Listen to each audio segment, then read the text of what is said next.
Okay, you have absolutely got to be kidding me. I'm gonna go ahead and say that this is awesome, but also a little confusing.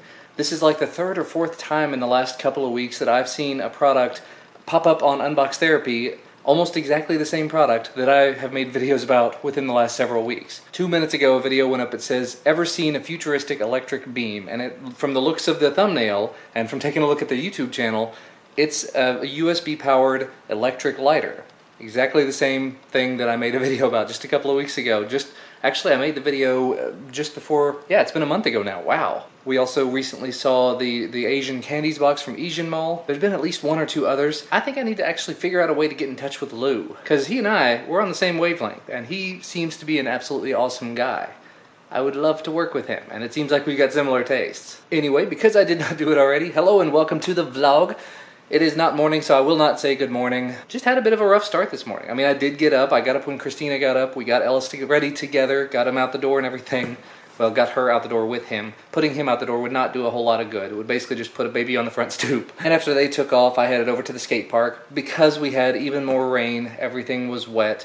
The ground was not terribly wet, but all the ramps were thoroughly soaked and saturated and slick. So I just avoided that like the plague. Did not film anything because it was just me pushing around for like 20 minutes, getting more comfortable, having more fun, good stuff. Glad to see you guys were definitely on point with me yesterday about the skate shops.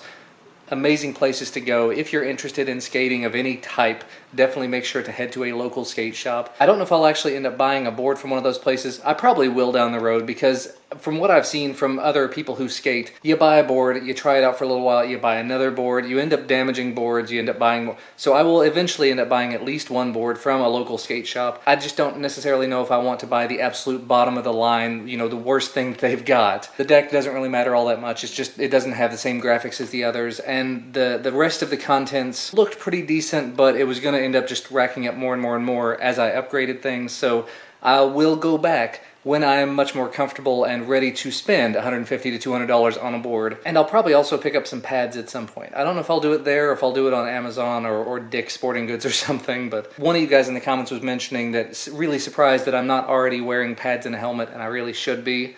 But I'm not doing anything that's really crazy at this point, just going up some really like short ramps, 1.5 foot tall ramps, and just riding around other than that. So I still probably ought to be wearing pads, but like I said, I'm not doing anything too risky yet. Anyway, it is actually time for lunch, so I'm gonna eat. Be right back. Well, that was certainly fun. Just took this Vava Voom waterproof speaker. This is the video that I was talking about that was supposed to go up today. I'm gonna finish the video right now. I actually just put it under the sink. And actually I used the LX100, the camera that you're inside of right now, to film that. Normally I would have used the RX100, but the footage from the LX100, so much better. Bigger sensor and whatnot, probably better audio too. Maybe the audio is a little better.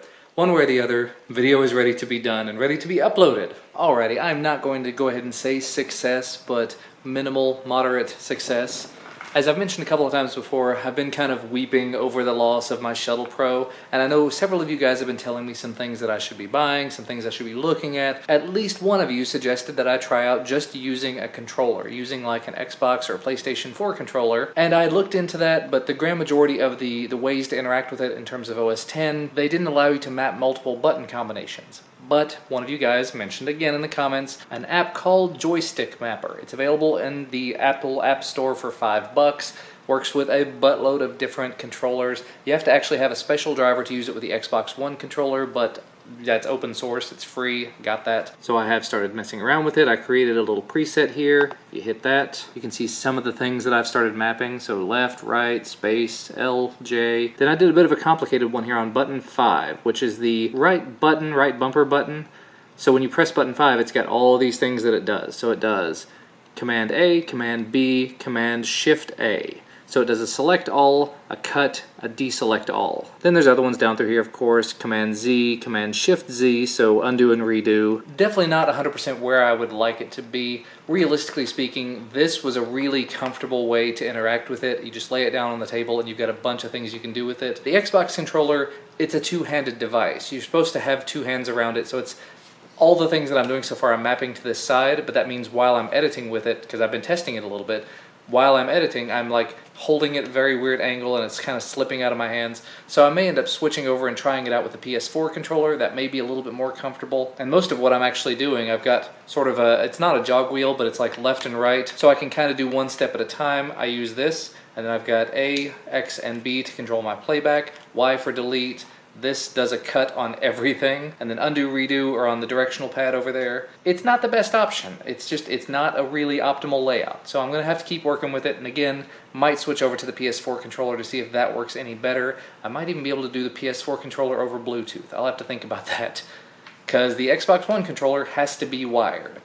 Not that that's a big deal. That really would save me the option of when I'm on the go with the Contour Shuttle Pro, it has to be wired in no matter what. But when I'm traveling with it, you can even see the cable there at the top is bent down, which is probably why it ended up breaking in the first place. So having something like this, the cable is actually removable, which means that when I'm on the go, it's not necessarily going to destroy the device if I have a cable along with it. I can just switch it out for whatever USB cable I want to use, which is awesome. So I'm going to continue playing around with this, try to get all of my bindings in place so that I can at least edit a little bit. Should make it a little bit faster. I've got some videos that I've been working on, and it's like having to do everything with the keyboard shortcuts and combinations, Command A, Command B, Command Shift A. That alone is a pain in the butt. And I do a lot of multi-cam stuff. So I've got my overhead and my main camera, and I layer those things in the editor. So having something like this that can make it a little easier, definitely a huge plus. And they've made it home, and he almost immediately passed out. And everyone who's supposed to be here at the moment is here.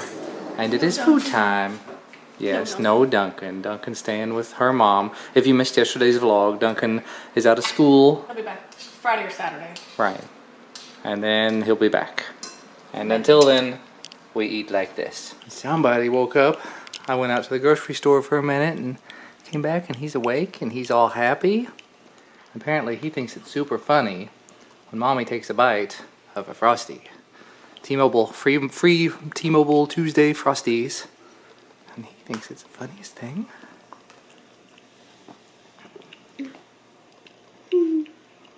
Not so funny now.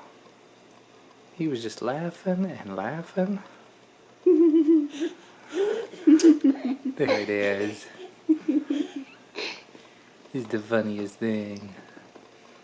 Mama's so silly.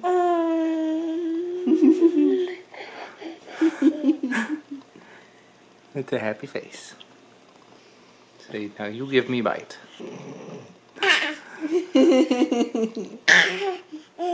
It's super duper dark, but we just watched a movie.